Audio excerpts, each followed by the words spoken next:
দফায় দফায় অনেক দলকে বাংলাদেশ পরিচালনার দায়িত্ব দেওয়া হয়েছে। আপনারা যা করেছেন আমরা দেখেছি, কেউ কেউ এখন যা করছেন তাও আমরা দেখছি।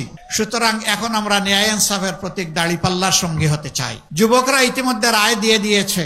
পাঁচটা বিশ্ববিদ্যালয়ে নির্বাচনের মাধ্যমে যুবক যুবতীরা তারা বলেছে আমরা পরিবর্তন চাই এবং আমরা ন্যায় ইনসাফের পক্ষেই থাকতে চাই। বিভিন্ন নারীদেরকে উস্কানি দেওয়া হয়, বলে যে পাল্লার বিজয় হলে আপনার কেমন লাগবে।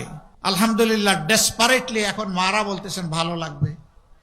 আপনি কারে সমর্থন করেন? কয় আমি পাল্লারে সমর্থন করি। কয় পাল্লা সমর্থন করলে এই পোশাক তো আপনি পরতে পারবেন না। কয় পরবো না, তখন পোশাক যেমন হওয়া দরকার তেমন পরবো।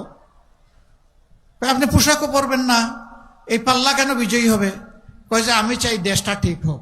জিজ্ঞেস করে জামাতের কোন জিনিস তোমার ভালো লাগে? কয় পুরা জামাতকেই আমার ভালো লাগে। This is the reality of time. আলহামদুলিল্লাহ, দেশবাসী বিশেষ করে যুব সমাজ এবং মায়ের জাতি তারা আর বস্তা পচা রাজনীতি দেখতে চান না।